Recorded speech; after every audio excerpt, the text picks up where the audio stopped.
and then did a reference pattern as well, and that shows up on both sides. And now it's a matter of just adding some rounds, and I just selected those all as one round set.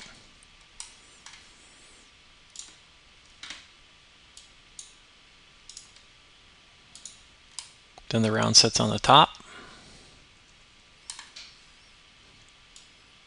and I'll just run through a couple of these guys. There's just a round on the inside of this little indent, and then I went to the outside and grabbed these little rounds here, and then this little round feature here.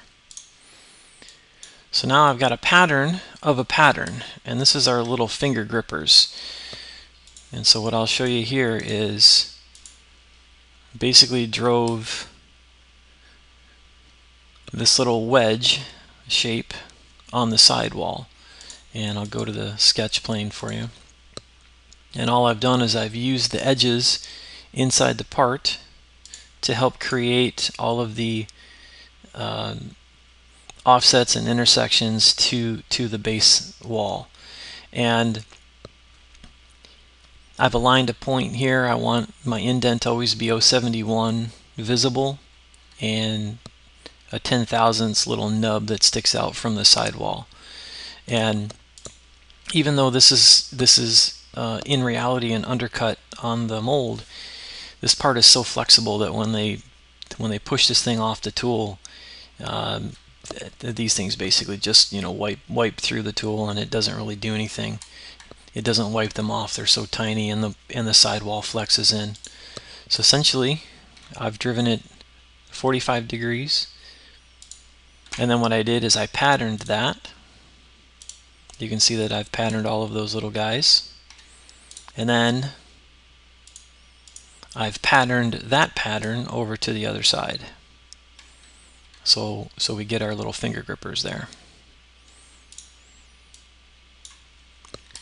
Next is this inner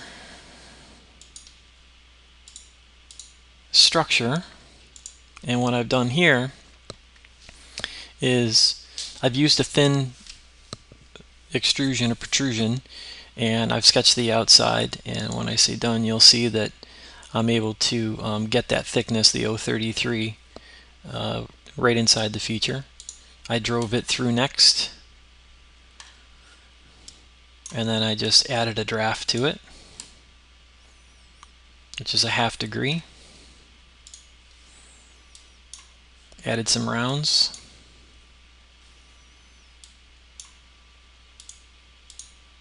And then what I did is I added the little ribs on the inside. I sketched those basically as one feature. You can see what I've done there. And then I patterned that as an axis pattern to the other side, so then you get all 4 of these ribs in the pattern.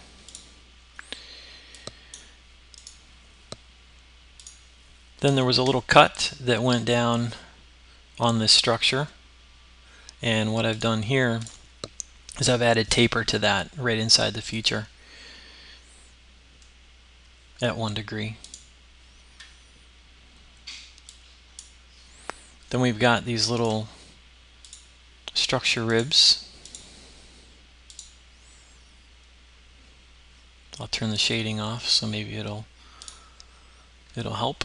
So this is essentially just 2 little ribs that actually connect the outer wall of the cylinder with that structure we just created.